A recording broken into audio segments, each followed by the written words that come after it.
याति स्वयं सुकृतिनां भवनेषु लक्ष्मीम् पापात्मनां हृदयां हरेषु बुद्धिं श्रद्धा सतानुकूर्जन प्रवत्सलज्जाम् तात्मानतात्म परिपालय देवी विश्वम्। वह देवी जिनकी आराधना देवताओं ने भी की,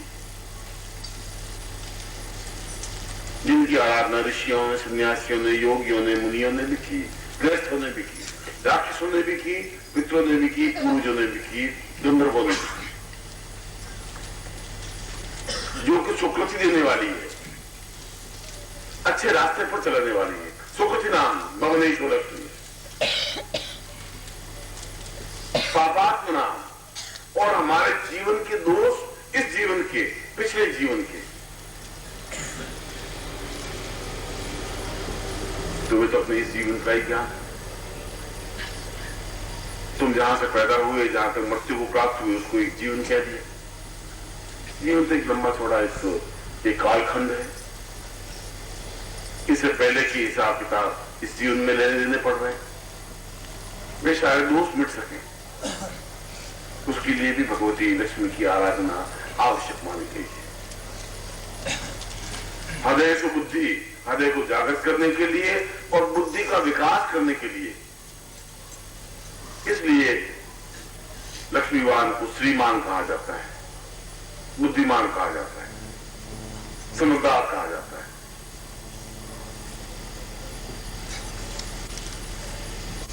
श्रद्धा बिना लक्ष्मी का आ ही नहीं सकती। एक निर्धनता, एक गरीबी, एक अभिशाप, जीवन का दुर्भिक्ष, किस पर श्रद्धा करेगा? कौन श्रद्धा होगी? श्रद्धा जीवन का भाव है। और कुल जिन प्रभाव स्वजान, सारे कुल को एक पालन पोषण करने की क्रिया। हमारे परिवार में निर्धन भी होगा, असत्य भी होगा, बीमार भी होगा, हमारे चाचा होंगे, काका होंगे, चाची होंगी, बीमार होंगी, असत्य होंगी, पड़ोसी होंगे। कुछ ऐसा तो हमारे पास हो कि हम उनका सहायता कर सके, मदद कर सके, दे सके, देने की हमारे पास क्षमता आ सके, एक मन में संतुष्टि आ सके कि मैंने जीवन में कुछ किया। वह चाहे परिवार तुम्हारा रक्त का परिवार हो, वह चाहे समाज का परिवार हो, वह चाहे संस्था का परिवार हो, वह चाहे राष्ट्र का परिवार हो, वह चाहे ब्रह्मांड का परिवार हो, हम तो एक परिवार से जुड़े हुए हैं। जितना जो कुछ हम दे सके, देने की क्रिया है। तात्मात्म परिपाल है देव विश्व। इसलिए ये सब कुछ हमारे जीवन में आवश्यक है।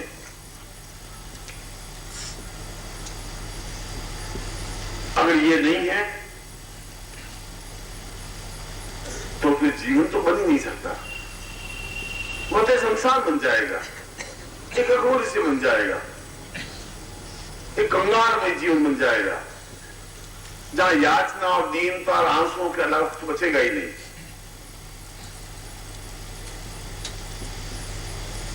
और इसीलिए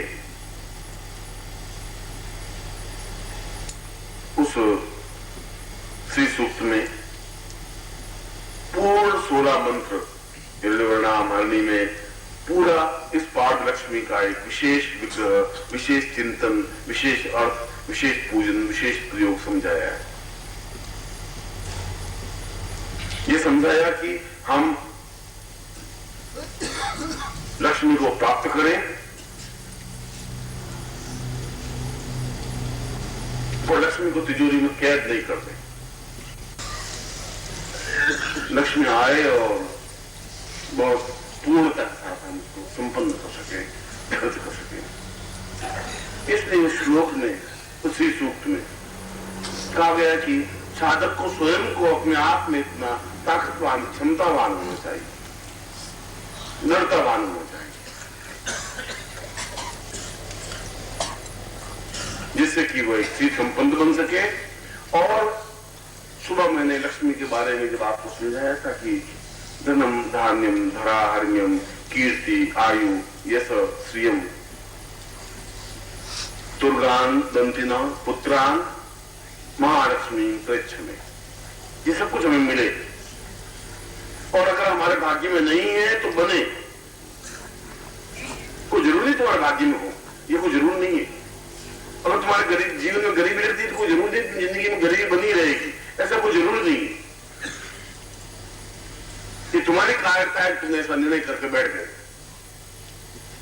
उस भाग्य लिपि को बदला जा सकता है। ज्योतिष नहीं बदल सकती, ग्रह नहीं बदल सकते, केवल मंत्र शक्ति बदल सकती है, तंत्र साधना बदल सकती है। साधना शक्ति के सहारे, संकल्प शक्ति के सहारे बदला जा सकता है।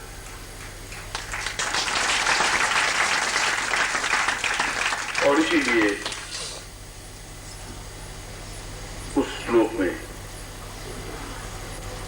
उस पारदेश्वरी लक्ष्मी, आज सुबह मैंने आपको बताया था कि आपके घर में ऐसा विग्रह स्थापन होना चाहिए, इसलिए कि आपके जीवन में एक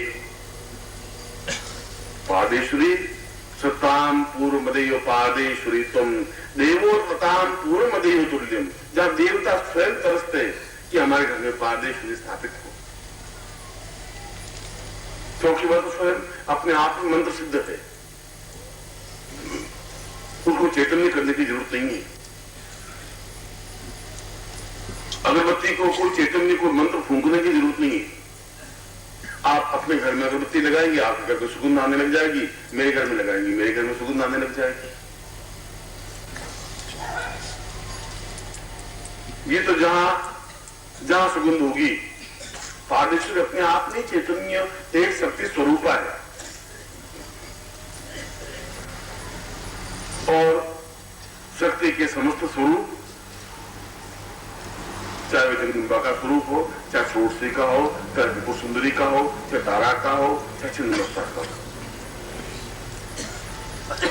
अपने आप में ही एक लक्ष्मी युक्त बन सके, लक्ष्मीवान बन सके, सौंदर्यवान बन सके, पौरुषवान बन सके, क्षमतावान बन सके।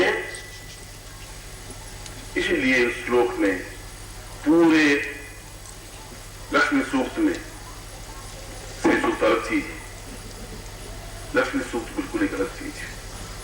और यदि आप श्री सूक्त कभी पढ़ा होगा तो उसमें 16 मंत्र हैं और ब्राह्मण ने उनके पाठ किए पिछले 5,000 वर्षों से। पंजाब के 2 माह दिवाली के दिन सब सेठ जी बुलाते हैं पंडित जी को, और आप हमारे घर में श्री सूक्त का पाठ कर दीजिए, 101 पाठ कर दीजिए, तो ब्राह्मण पाठ करते चले जाते हैं। श्री सूक्त में तो कोई लक्ष्मी का वर्णन है, हमने समझे। उसमें तो पूर्ण एक विधि, एक चेतना है, कैसे हम लक्ष्मी को प्राप्त कर सकें, कैसे भाग्य लिपि को बदल सके, अपने आप को परिवर्तित कैसे कर सके, कौन सी क्षमताओं के साथ। और यदि फिर भाग्य में लिखा हुआ वही अगर रहेगा ही, तो फिर तुम्हें यहां आने की मेरे पास जरूरत है, फिर तुम्हें कर्म करने की जरूरत ही नहीं, फिर ये साधना करने की जरूरत है नहीं। हमारा तो कोई भी ऋषि अपने आप में एक भी गरीब और दरिद्री रहा ही नहीं। हम क्यों दरिद्री हैं? न वशिष्ठ दरिद्र रहे, न विश्वामित्र, न अत्रि, न कणाद, पुरुष, वो तो दरिद्र नहीं रहे, संपन्न, श्री संपन्न रहे, आश्रम रहे, 10,000 शिष्यों को भोजन करवाते सुबह शाम।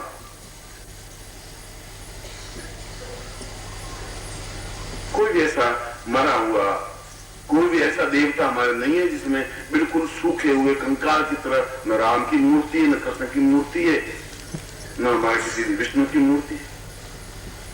फिर हमारा एक चेहरा इतना पीला मलिन क्लांति युक्त क्यों, बुझा सा क्यों, थका हुआ सा क्यों?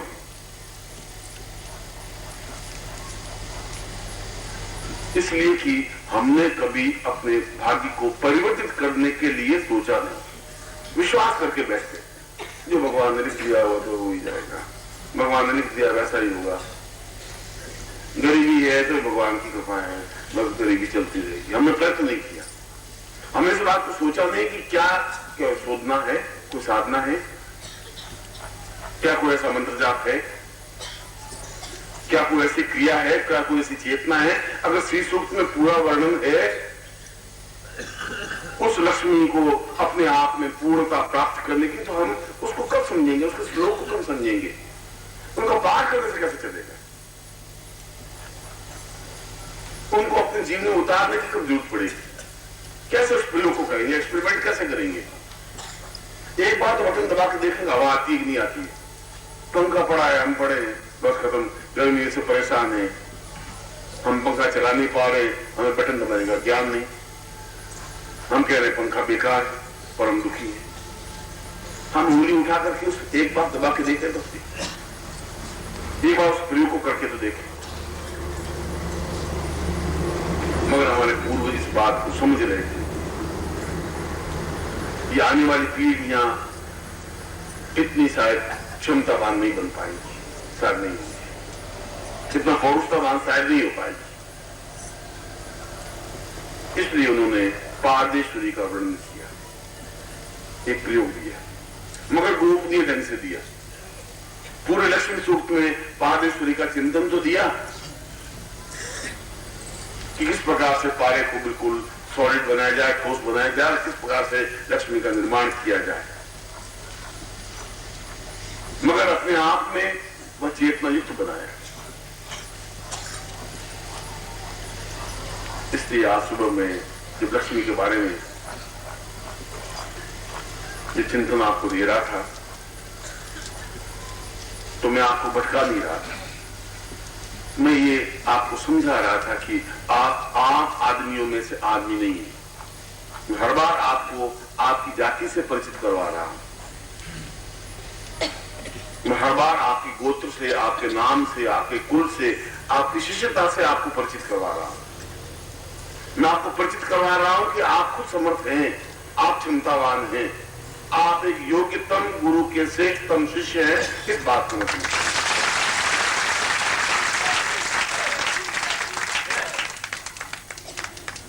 मगर हमें थोड़ा प्रयत्न करना पड़ेगा, थोड़ा सा उसको स्थापना करनी पड़ेगी, थोड़ा सा उसको चिंतन करना पड़ेगा। हर बार आपने लक्ष्मी का पूजन प्रयोग किया, चिंतन किया, लक्ष्मी की माला का मंत्र जाप किया, कमलगट्टी की मालाओं से भी काम किया, आहुतियां भी दी, जैसा कहा वैसा कर। मगर उन्होंने कहा कि पारदेश्वरी को कोई मंत्र जाप की, विशेष पूजन विधि की, विशेष मंत्र चेतना की जरूरत नहीं, तो कर नहीं पाएंगे। ये हमारी क्षमताओं को जानते, ऐसा नहीं कि हम कायर हैं, क्षमतावान नहीं है, पौरुषवान तो है, हम अपने आप को भूल चुके हैं, हमारे स्वास्थ्य को भूल चुके हैं, हमें परिश्रम करने की भावना नहीं रही, हमें बुद्धि और चेतना नहीं रही, हम केवल एक मजदूर रहे, परिश्रम रहे, मेहनत करते रहे, संघर्ष करते रहे, गालियां खाते रहे, गालियां देते रहे, झिंझा करते रहे, घर में बिल्कुल नगाड़े बजाते रहे, और जब कुछ नहीं हुआ तो ललाट पे हाथ रख करके बैठ गए। आप ही नहीं बैठे, आपसे पिछली 25 पीढ़ियां ऐसी बैठी। हो सकता है उनको कोई जीवंत गुरु नहीं मिला हो, नहीं ठोकर मारी हो, नहीं समझाया हो, कोई जरूरत नहीं है, नहीं चेतना मिली हो, कोई जरूरत नहीं है कि मैं आपको समझाऊं और आप समझ जाएंगे, ये कोई जरूरत नहीं है। आप वैसा कि वैसे जैसा जीवन लेकर के आए वैसा जीवन लेकर के वापस घर पहुंच भी जाएंगे, इसमें कोई नई बात नहीं है। मगर जब ओम परम तत्वाय नारायणाय गुरुभ्यो नमः। ओम ह्रीं मम प्राण देह रोम प्रतिरोम चैतन्य जाग्रय ह्रीं ओम नमः। ओम भूर्भुवः स्वः तत्सवितुर्वरेण्यं भर्गो देवस्य धीमहि धियो यो नः प्रचोदयात्।